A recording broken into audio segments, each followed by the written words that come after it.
আৰু এইফালে আবেলিৰ match Assam commando battalion versus Assam forest battalion.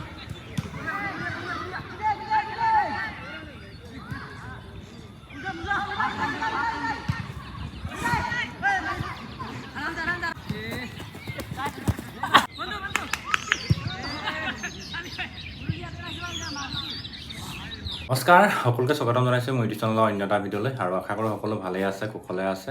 বহুত দিন ভিডিঅ' দিব পৰা নাছিলোঁ আৰু আপোনালোকে সকলোৱে জানে মই ইয়াৰ আগত এটা ভিডিঅ' দিছিলোঁ। ঘৰলৈ গৈ আছিলোঁ ছুটীত, আৰু ঘৰলৈ যোৱাৰ লগতে মই যি গাড়ীত গৈ থাকোঁতে ভিডিঅ'টো বনাইছিলোঁ। তো বহুতে কৈছে আপুনি গাড়ী চলাই ভিডিঅ' নবনাব, আৰু এইটো ভাল কথা হোৱা নাই, আৰু গাড়ী চলাই ভিডিঅ' বনাব নালাগে ইত্যাদি ধৰণৰ যথেষ্টকেইটা কমেণ্ট আছিলে। আৰু যিমানে যি নহওক, আৰু মই ভিডিঅ'টো মানে অলপ ইমাৰ্জেঞ্চি বনাব লগা হ'ল কাৰণে তেনেকৈ বনাইছিলোঁ। আৰু গাড়ীত কথা পতা বা ভিডিঅ' বনোৱাৰ কথাটো অলপ সুকীয়া, তথাপিতো আগতে তেনেকৈ ভিডিঅ' বনোৱা নাছিলোঁ গাড়ীত গৈ থাকোঁতে, আৰু এইবাৰ ফাৰ্ষ্ট টাইম বনাইছিলোঁ। চ' আগলৈ ঠিক তেনেকৈ মই ভিডিঅ' নবনাওঁৱেই বাৰু, কিন্তু চলন্ত গাড়ীত ভিডিঅ' বনালে অলপ বেয়াও দেখি, যিমানে যি নহওক। বাকী যি কি নহওক, আৰু এতিয়া আহিছোঁ অন্য বিষয়লৈ। সকলোৱে জানে যে আপোনালোকৰ মে' মাহ অলৰেডি সোমালে, তাৰপিছতে জুন আছে, তাৰপিছতে জুলাই আছে।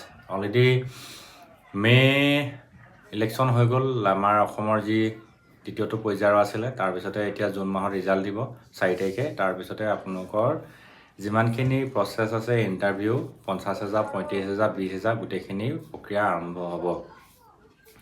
থুলমূলকৈ কথা এটা কওঁ আপোনালোকক, মই ইয়াৰ আগত যিটো ভিডিঅ' দিছিলোঁ APFৰ POP ওপৰত, তো সেই APFৰ POP ওপৰত যিটো ভিডিঅ' দিছিলোঁ তাৰ কেইদিনমানৰ আগত অসমৰ যি বন বিভাগৰ যি অতিৰিক্ত সচিব আছে, অতিৰিক্ত সচিব মহোদয়, আৰু লগতে অসম আৰক্ষীৰ যি DGP GP সিং ছাৰৰ লগত এখন বৈঠক অনুষ্ঠিত হৈছিলে। এইটো ভিতৰুৱা কথা, তথাপিতো মই আপোনালোকৰ এনেই কথাটো নকওঁ বুলি ভাবিছিলোঁ, কৈ দিওঁ। তেতিয়া যথেষ্টখিনি এটা নিযুক্তি প্ৰক্ৰিয়াৰ ওপৰত আলোচনা হৈছিলে, আৰু খবৰটো পালোঁ। তো কি আগন্তুক সময়ত কি নিযুক্তি প্ৰক্ৰিয়া আৰম্ভ হ'ব সেইটো ক'ব পৰা নাযায়, আৰু খুব সময়ৰ ভিতৰত খুব সম্ভৱ আপোনালোকৰ 4 জুনৰ যেতিয়া ৰিজাল্ট দিব, ৰিজাল্ট দিয়াৰ পিছতে আপোনালোকৰ নিযুক্তি প্ৰক্ৰিয়াটো আৰম্ভ হ'ব।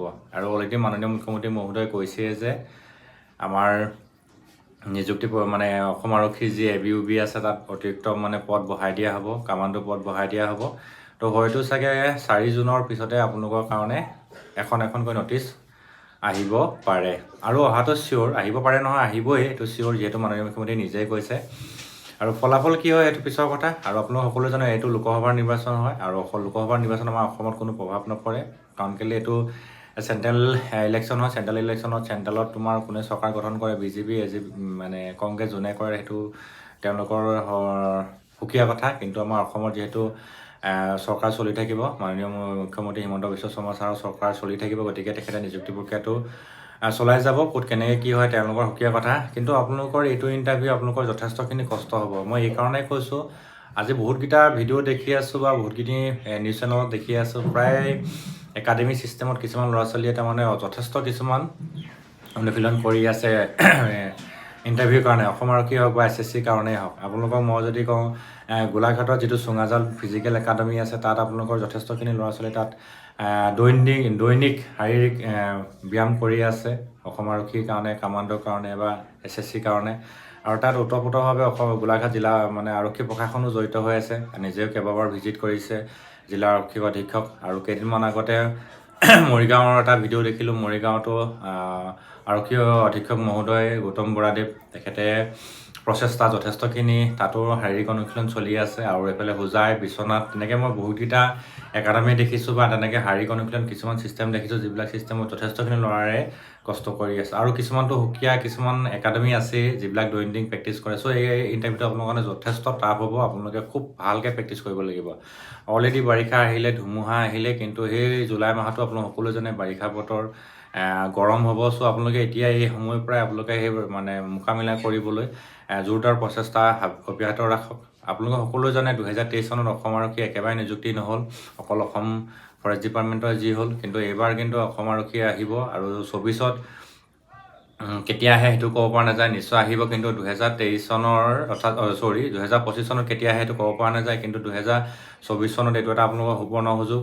যোনেসকলে কামাণ্ডো যাম বুলি ভাবিছে, কামাণ্ডো 164 পোষ্ট আছে, ABUB 4,000 আছে। অলৰেডি পোষ্ট বঢ়াই দিয়ে তেতিয়াহ'লে 6,000 মান হ'ব। আৰু বাকী যিমানখিনি SI হওক বা তোমাৰ অন্যান্য যিমানখিনি পদ আছে সকলো পদ বঢ়াই দিয়া হ'ব। আৰু মই পুনৰ কৈছোঁ, সেইদিনাখন ফৰেষ্ট ডিপাৰ্টমেণ্ট আৰু আছাম পুলিচ ডিপাৰ্টমেণ্টত কি নিযুক্তি নিযুক্তিৰ আগত আলোচনা হ'ল, কিন্তু কি আলোচনা হ'ল সেইটো গম পোৱা নাযায়। কিন্তু মই ভিতৰুৱা খবৰটো গম পালোঁ যে নিযুক্তিৰ ওপৰত কিছুমান আলোচনা হ'ল। যিহেতু POP বুলি কোৱাৰ লগে লগে ফৰেষ্ট ডিপাৰ্টমেণ্টৰ যি POP আছে, APF সকলে যিসকল ট্ৰেইনিং কৰিছে তেওঁলোকৰ POP হ'ব দেৰগাঁৱত। আৰু সেই দেৰগাঁৱৰ POPৰ লগতে কিছুমান কথা আলোচনা কৰিছিলে নিযুক্তিৰ ওপৰত। সেইকাৰণে মই আপোনালোকৰ কথাটো জনালোঁ। চ' আপোনালোকৰ হয়তো ফৰেষ্ট ডিপাৰ্টমেণ্টো আহিব পাৰে। যি 50,000 নিযুক্তিৰ কথা কৈছিলে, আপোনালোকে সেইকাৰণে আপোনালোক প্ৰিপেৰেশ্যন কৰি ৰাখক। আপোনালোকে যিসকলে পুলিচত পালে নোপোৱালেও আপোনাৰ মন বেয়া নকৰিব।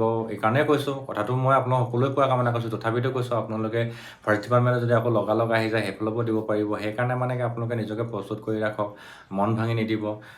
তো কথাখিনি আপোনালোকৰ আগত থুলমূলকৈ শ্বেয়াৰ কৰিলোঁ। আৰু এতিয়া হয়তো ময়ো ভিডিঅ' দিব পাৰিম আপোনালোকক কণ্টিনিউ, যিমান যি আছে ৰিটেনেই হওক বা ভাইভাৰে হওক বা এই যিটো ড্ৰাইভাৰ কনষ্টেবলৰ যিমানখিনি আছে গোটেইখিনি মই ভিডিঅ' আপোনালোকক দিবলৈ চেষ্টা কৰিম। কম বেছি পৰিমাণে মই লাইভতো আহিম। চ' আপোনালোকে ভিডিঅ'টো ছাবস্ক্ৰাইব কৰি ৰাখিব ফাৰ্ষ্ট টাইম যিসকলে মোৰ চেনেলটো চাইছে, আৰু ভিডিঅ'টো লাইক এটা কৰি দিব। যিমানে যি নহওক, কথাখিনি আপোনালোকৰ আগত শ্বেয়াৰ কৰিলোঁ।